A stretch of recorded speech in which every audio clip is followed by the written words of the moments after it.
Today we're going to walk around the case. I'll talk to you a little bit about where we got it and how it's been for us for the last two and a half years. So, it is a case 4230 out of the 4200 series of case tractors. It's a 1995, the year, LP cab, low profile cab, so most of them or a lot of them would have the XL cab, and it would just be taller and just looks completely different really. But I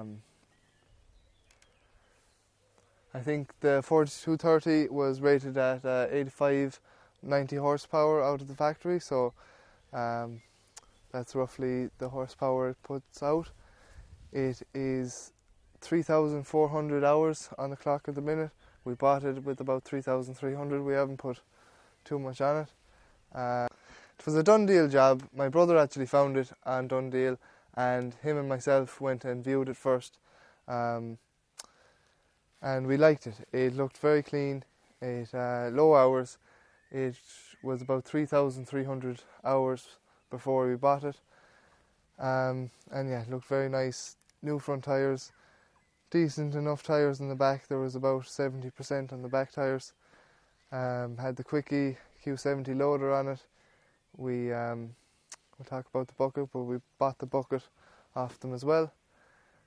So yeah, the three of us went down, and my granddad had a test drive of it, so all of us had a good feel of the tractor, and we were all happy enough. So we sat down with them, had a nice cup of tea, and we bought it. We threw in the bucket in the deal, so yeah, we left there with the bucket, and your man had his own Arctic trailer and a low loader on the back of it and all, so he was ready to deliver it for us. So yeah, we let that go for a while, set up payment, and it was delivered there probably a month or two later, and we got it to work right away, drawn in bales. It was very handy for drawing in bales. I think that year was 2018, and I think we had 400 bales here. We were stacking bales behind the slats. We had bales stacked in the haggard. We had bales out in the garden stacked. 400 bales that year. Bales over here as well. It was, I think, 2018 or 2019, whatever year, was just mad for the silage.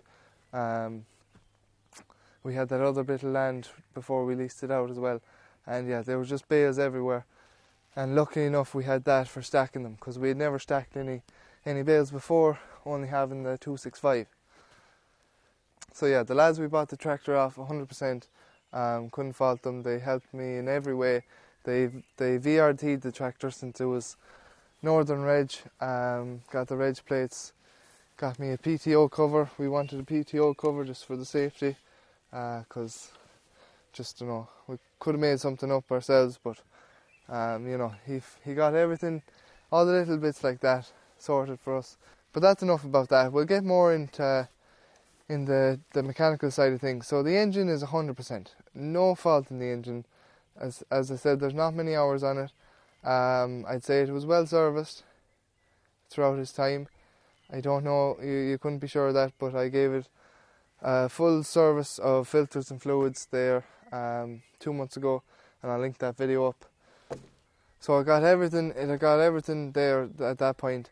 I was yet to do the hydraulic fluid because I was waiting to diagnose one of the issues that I have found with the tractor, or one of the issues that has come up since we bought it. I don't think it was like that or as bad when we did buy it, the front loader being slow, but we'll get on to that in a minute.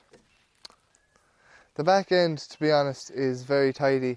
There's not much wear in any of the linkage or the lift arms or anything. It was kept fairly clean, and probably wasn't up to much, to be honest. Everything electronically works. The dashboard, electronic dashboard, I'll show you that in a minute. That works. Lights all work. Trailer plug, that works. Now there is an issue, however, with the pickup hitch. So if I pull the lever inside the cab, it does unlock this latch on this side, but it doesn't get to that side. and I was looking at it, and luckily enough it's a mechanical hitch, it's not a cable, so just with a bit of tweaking, a bit of adjustment, I should be able to fix it. But that's not my worst issue, and that should be easy enough and satisfying enough to fix, I'd say. So yeah, the hitch does need adjusting. Anytime I want to attach the roller or any trailer, I have to undo this side, and then I get a bit of a bar and lever that that side to unlatch it, and then you lift it back up and give it a bit of a bang with the hammer to latch it back in as well. So it is a complete nuisance, and I don't think I could do it with anything very heavy. I can do it with the roller because I can manage lifting up the drawbar, but anything bigger really, I'm in a lot of bother. So, front loader, grand front loader, Quickie Q70. Couldn't fault the front loader itself.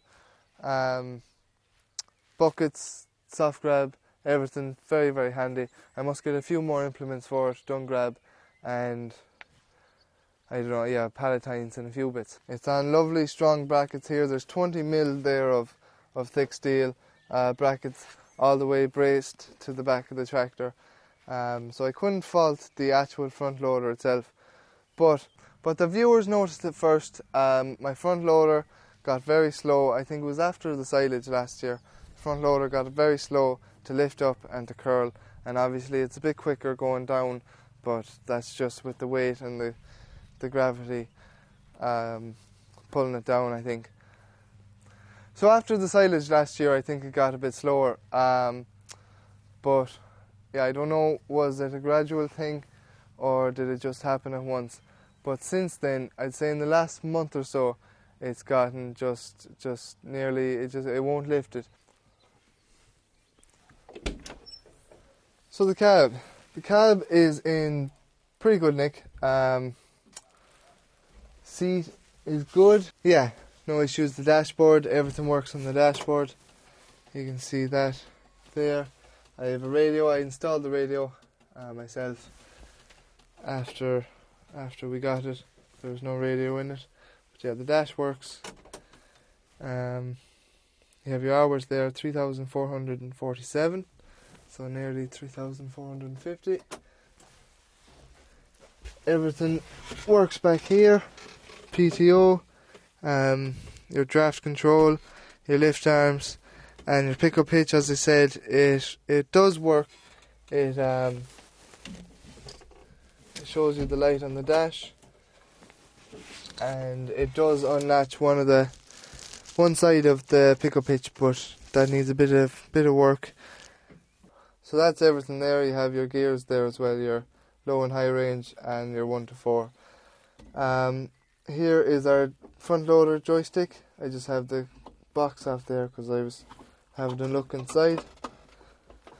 But we have our loader joystick there, and a lot of people have noticed how awkward the placement of this yoke is, and I couldn't agree more. I've said it before, it's just in a horrible spot. Like, my arm is all the way back here, my elbow on the corner of the seat, and yeah, it's just a horrible place for that.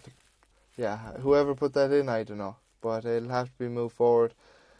I can move it up to there, I was thinking, or I'll just remove all the cables altogether and put it where a lot of people put it, here to the right of the steering wheel. So that's the cab. Yeah, again, everything is in pretty good nick. No issues here.